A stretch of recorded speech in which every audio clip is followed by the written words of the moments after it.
सभी स्नेही जनों एवं सुधी साधकों को सादर वंदे। जय श्री कृष्ण। श्रीमद् भगवद गीता अध्याय 6 आत्म संयम योग और आज का श्लोक है श्लोक संख्या 4। आइए इसका पठन वाचन करें और फिर इसके सरल सार को भाव को जानने समझने का प्रयास करते हैं। यदा हिनेन्द्रियार्थेषु न कर्मस्वनुषज्जते सर्वसंकल्पसन्न्यासी योगारूढ़स्तदोच्यते। इसका सरल शाब्दिक अर्थ इस प्रकार है कि जिस काल में न तो इंद्रियों के भोगों में और न कर्मों में ही आसक्त होता है, उस काल में सर्व संकल्पों का त्यागी पुरुष योगारूढ़ कहा जाता है। यानी when a man ceases to have any attachment for the objects of senses and for actions and has renounced all sankalpas, thoughts of the world, he is said to have attained yoga। तो पदच्छेद के माध्यम से पहले इनका हिंदी अर्थ देख लें। इस श्लोक में योगारूढ़ पुरुष के लक्षण बताए गए हैं। तो यदा यानी जिस काल में न तो इंद्रियार्थेषु इंद्रियों के भोगों में और नहीं कर्मसु कर्मों में ही अनुषज्जते आसक्त होता है, तदा उस काल में सर्व संकल्प सन्यासी यानी सर्व संकल्पों का त्यागी पुरुष योगारूढ़ उच्यते कहा जाता है। तो सबसे पहले हम आदि शंकराचार्य जी का इस श्लोक के बारे में कथन देखते हैं कि साधक योगारूढ़ कब कहा जाता है, कब वो योगारूढ़ हो जाता है, कैसे पहचाने उसको, उसके क्या लक्षण हैं।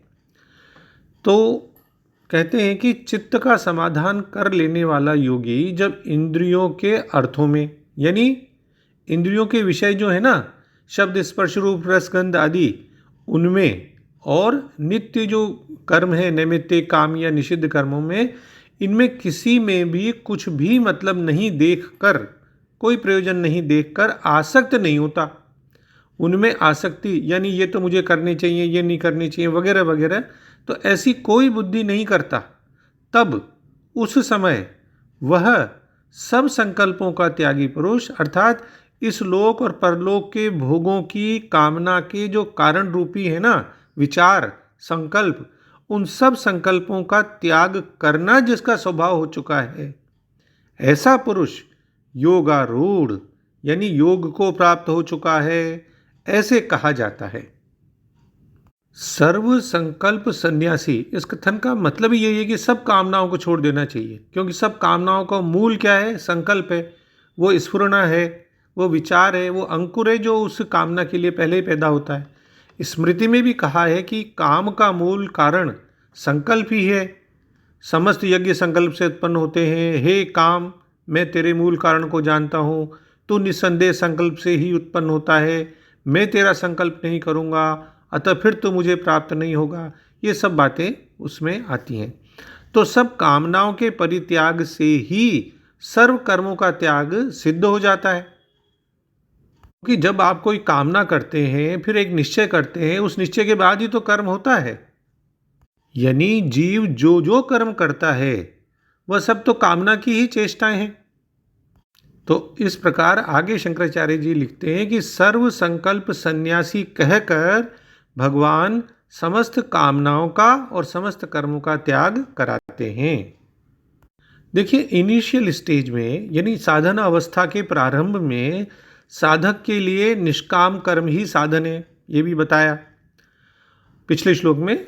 और इसलिए कर्मों का संन्यास कब करना चाहिए, तभी करना चाहिए जब मन के ऊपर पूर्ण संयम प्राप्त हो गया हो, यानी साधक योगारूढ़ की अवस्था को प्राप्त कर चुका हो।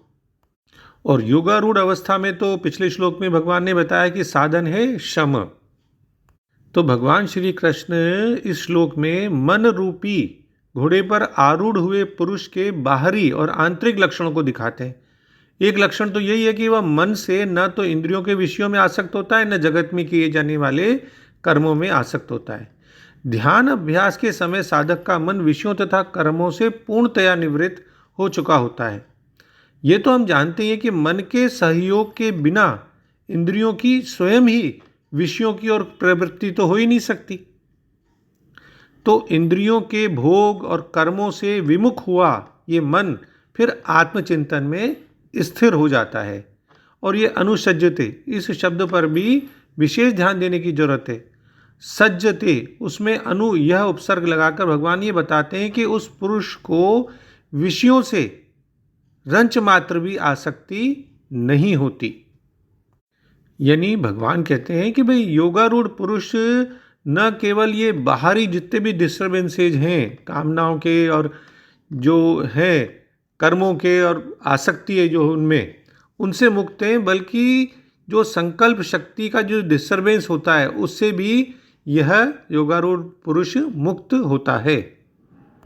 दूसरे शब्दों में श्लोक का भाव देखें तो जब कोई पुरुष समस्त भौतिक इच्छाओं का त्याग करके न तो इंद्रिय तृप्ति के लिए कार्य करता है न कर्मों में प्रवृत्त होता है तो वो योगारूढ़ कहलाता है। नेन्द्रियार्थेषु, यानी इंद्रियों के अर्थों में, यानी जो 5 विषय बताए हैं शब्द स्पर्श रूप रस गंध, इनमें जो है भोग बुद्धि नहीं करे, इनसे निर्लिप्त रहता है।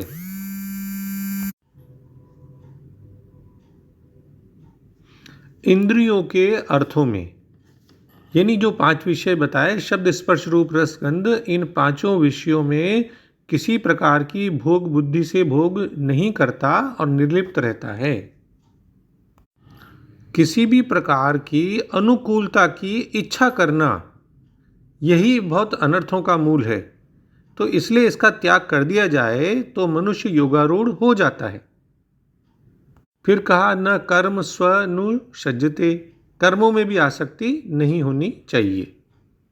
फिर तीसरी बात है सर्व संकल्प सन्यासी, यानी हमारे मन में किसी कामना के प्रति जो विचार पैदा होता है उस विचार को एक अंकुर के रूप में कह सकते हैं। कामना का अंकुर फूटता है या स्फुरणाएं पैदा होती हैं तो एक अनुकूलता की भाई सुख मिलेगा तो हमें ऐसा मिल जाए, ऐसा विचार पैदा होता है। फिर कामना बन जाती कि अब ये हमें मिलना चाहिए, हम सुखी हो जाएंगे।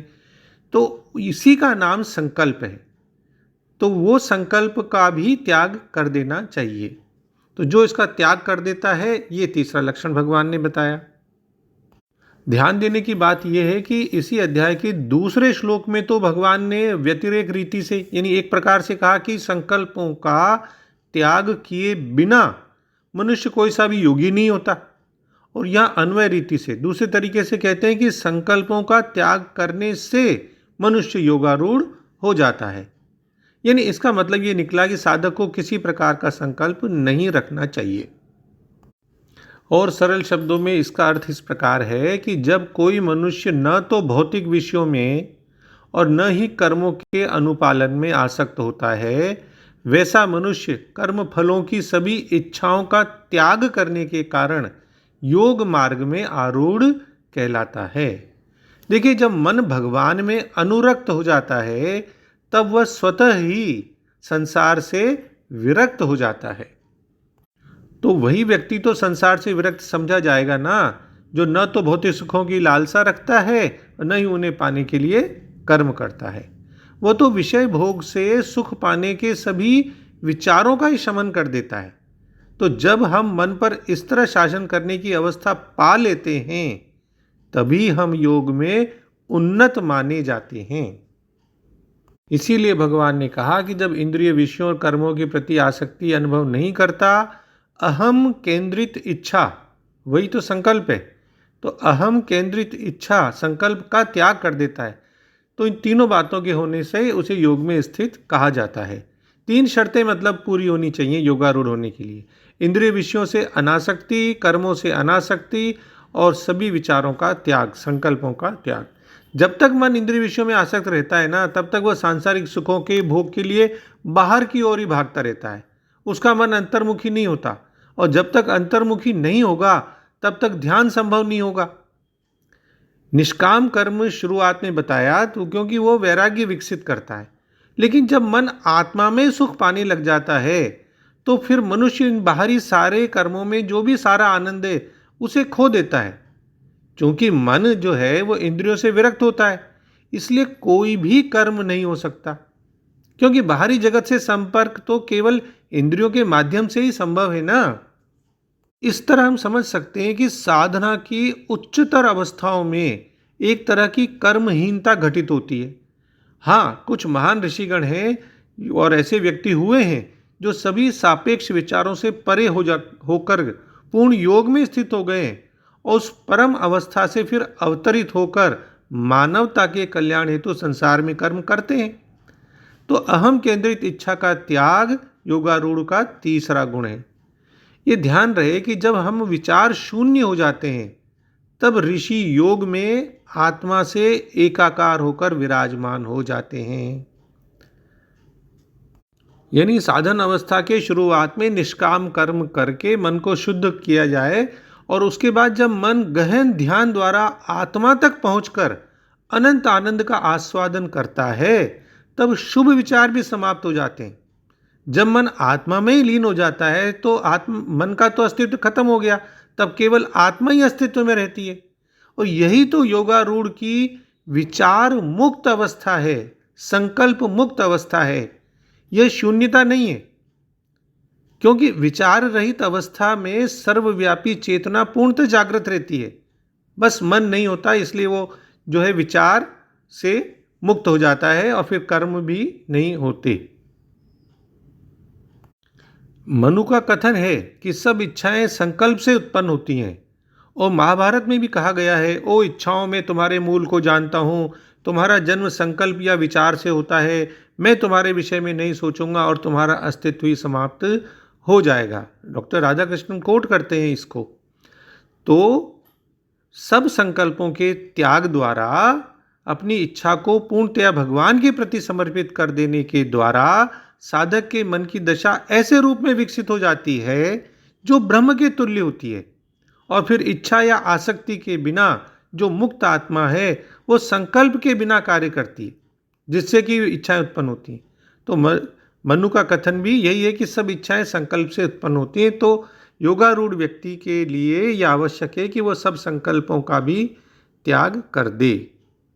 अंत में हम डॉक्टर राधा कृष्णन जी के सरल शब्दों में इसका भाव देख लें कि जब कोई मनुष्य इंद्रियों के विषयों में या कर्मों में आसक्त नहीं होता और सारे संकल्पों का त्याग कर देता है, तब कहा जाता है कि उसने योग को प्राप्त कर लिया है, यानी वो योगारूढ़ हो चुका है।